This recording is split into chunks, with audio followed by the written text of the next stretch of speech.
Hi there and welcome to this week's Tiny Tip. This week we're going to quickly touch on bar chords.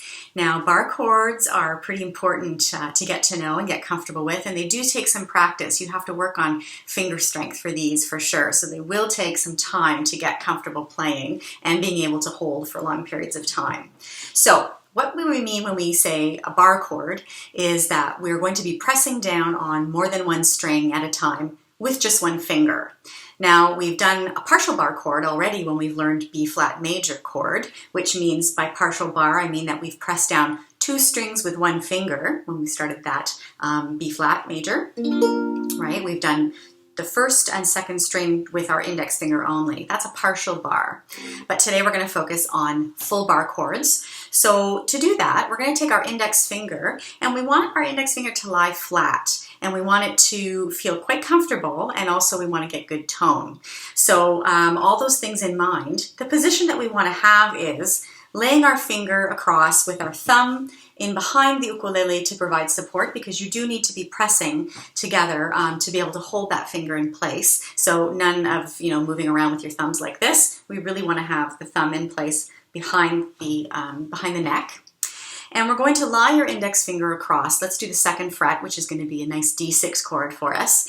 And we are going to want to lie it so that it's closer to the fret wire that we want to ring out. So in this case, the second fret. So we've counted up 1, 2, and I'm going to want my finger to be closer to that part, not up here. I don't know if you can see that very clearly. I don't want it up here. I want it closer to the fret, almost lying on top of it, really. And that's going to let me have all the strings ring out in a nice clear fashion in a slightly easier way. You can even almost roll your finger a little bit as well. And you might also find that you want to adjust your finger up or down to find a comfortable spot. But the trick is really to make sure that all of the strings are going to ring out clearly, because sometimes you might get dead strings, unmuted strings. So it does take some practice to get a nice, clean ringing out sound. And you can practice this going all the way up the fretboard,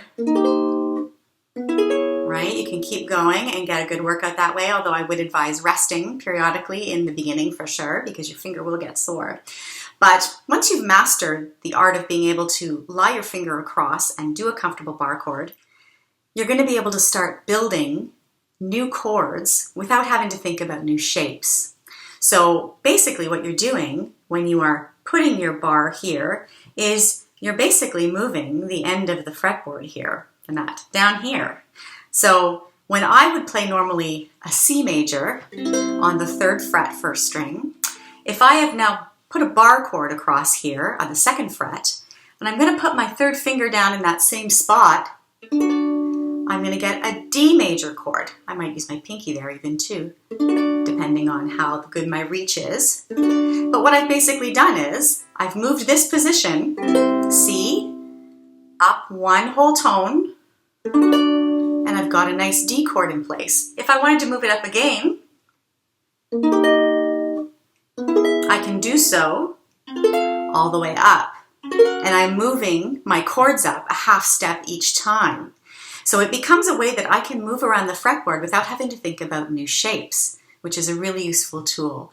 And we will talk more about that in a future Tiny Tip as well. For today, I want you to really get comfortable playing a nice clean bar across those strings, getting them to ring out cleanly and brightly and no dampening. Practice going up the fretboard as far as you want to go, and have some fun with that. It's a great technique to start to work on. We'll see you next time.